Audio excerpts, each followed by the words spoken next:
রাহিকে বাঁচাতে শেষ মুহূর্তে কোর্টে প্রমাণ নিয়ে হাজির হলো রাহুল। হ্যাঁ বন্ধুরা, এমনটাই দেখা যাবে।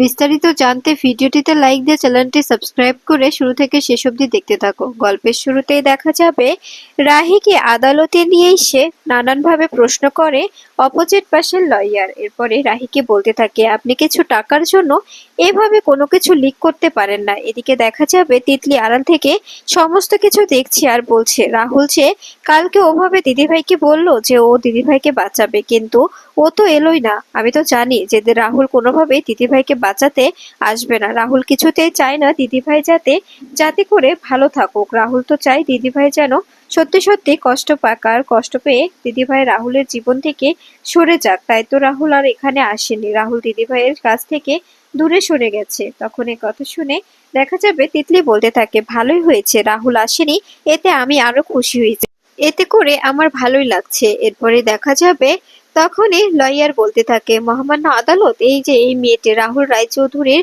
স্ত্রী রাহি রায়চৌধুরী, উনি উনি এই সমস্ত কিছু করেছে। আমি ওনার স্কুলের প্রিন্সিপাল ম্যামকে ডাকতে চাই। এরপরে প্রিন্সিপাল ম্যামকে ডেকে জিজ্ঞাসাবাদ করলে প্রিন্সিপাল ম্যাম বলতে থাকে, আমরা ভাবতে পারছি না যে উনি কি করে এসব কিছু করতে পারে। কিছু টাকার বিনিময়ে এভাবে সমস্ত কিছু লিক করে দেবে, এটা আমরা কখনো কল্পনাতেও আনতে পারি না।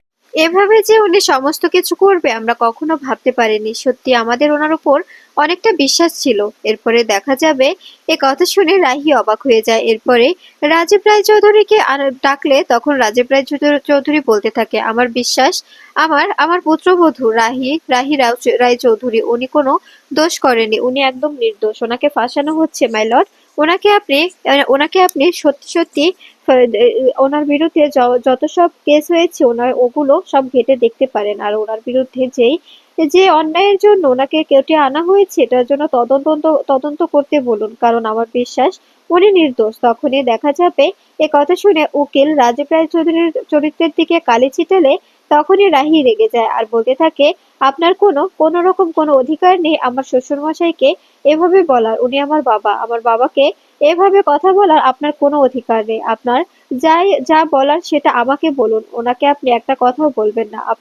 আপনারা যেভাবে আমার শ্বশুর মশাইয়ের দিকে কালি ছিটাচ্ছেন, আমি আমি আমি বলছি যে দোষটা আমার বিরুদ্ধে আনা হয়েছে, আমি সেটা স্বীকার করছি, কিন্তু ওনার বিরুদ্ধে কোনো রকম কোনো কথা বলবেন না মাই লর্ড। উনি যে আমার শ্বশুর মশাইকে কথাগুলো বলছেন, উনি একজন বয়স্ক লোক, ওনাকে এভাবে কথাগুলো বলা কি ওনার ঠিক হচ্ছে?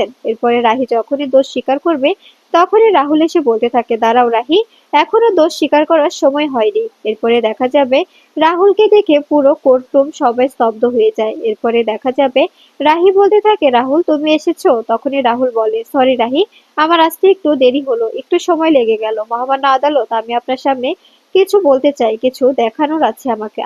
আমি আমি সেগুলো দেখাতে চাই, আর যেগুলোর মাধ্যমে রাহির দিকে এই কেসগুলো ঘুরে যেতে পারে। মনে হতে পারে যে রাহি রায়চৌধুরী একদম নির্দোষ, ওনাকে পুরোপুরিভাবে ফাঁসানো হয়েছে।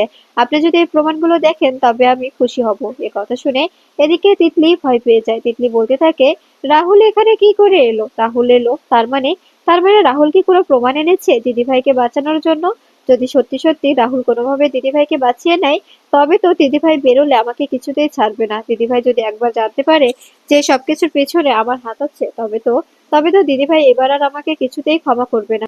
বিশেষ করে রাহুল যদি জানতে পারে ও তো আমাকে শেষ করে ফেলবে। এদিকে দেখা যাবে এ কথা শুনে ভিক ভয় পেয়ে যায়। ভিক বলতে থাকে, এটা কি করে সম্ভব? রাহুল যে শেষ মুহূর্তে খেলাটা ঘুরিয়ে দেবে আমি বুঝতে পারিনি। এরপরে রাহুল একটি পেন ড্রাইভ বের করে বলতে থাকে, এখানে সমস্ত ভিডিও আছে। আর সেই ভিডিওটা চালু করতে সবাই স্তব্ধ হয়ে যায়। সেখানে যে লোকটা রাহিকে টাকা দিচ্ছিল সমস্ত কথোপকথন সেখানে শোনা যাচ্ছে। রাহি বলছে, আপনি এই টাকাগুলো আমাকে কেন দিচ্ছেন? এগুলো তো আপনি ম্যানেজিং ডিপার্টমেন্টে দিতে পারেন, এগুলো তো আমাকে দেওয়ার কোনো কারণ নেই। এখানে আমাকে দেওয়ার কি আছে? আমি তো এসব নেই না। তখনই লোকটা অনেকগুলো টাকা রাহিকে সামনে দিলে রাহি সেগুলো নিতে অস্বীকার করে দেয়। এরপরে দেখা যায় লোকটা সেই টাকাগুলো আবার ফিরিয়ে নেয়। এটা দেখে তখন রাজীব রায় চৌধুরী চিৎকার করে বলতে থাকে, আমি জানতাম আমার রাহিমা একদম নির্দোষ, ওকে ওকে ফাঁসানো হয়েছে, ওকে খুব বাজেভাবে ফাঁসানো হয়েছে। এরপরে রাহি বলতে থাকে, আমি বারবার বলেছিলাম মহামান্য আদালত, আমাকে আমাকে ফাঁসানো হচ্ছে, কিন্তু আপনি কোনোভাবে আমার কথাগুলো বিশ্বাস করেননি। এদিকে দেখা যাবে তিতলি বাইরে এসে ভয় পেয়ে যায় আর বলতে থাকে সিসিটিভি ফুটেজে যদি আমাকে দেখা যায় তবে তো দিদিভাই আমাকে শেষ করে ফেলবে। তখনই ভিক এসে বলতে থাকে, কি ব্যাপার তিতলি, তোমাকে আমি বলেছিলাম না তোমাকে না ডাকা অব্দি তুমি এখানে আসবে না। তখনই তিতলি বলে, আমি বিদেশ যেতে পারবো তো ভিক, আমি বুঝতে পারছি না যদি কোনোভাবে ফেঁসে যায় কি হবে। যদি ফেঁসে যায় দিদিভাই আমাকে একদম শেষ করে ফেলবে। এদিকে দেখা যাবে সমস্ত প্রমাণ দেখে রাহিকে নির্দোষ প্রমাণিত করে মহামান্য আদালত। রাহিকে বেকসুর খালাসের ঘোষণা দিলে খুশি হয়ে যায় রাহি ও রাহুল। রাহুল বলতে থাকে, তুমি আমার রাহি।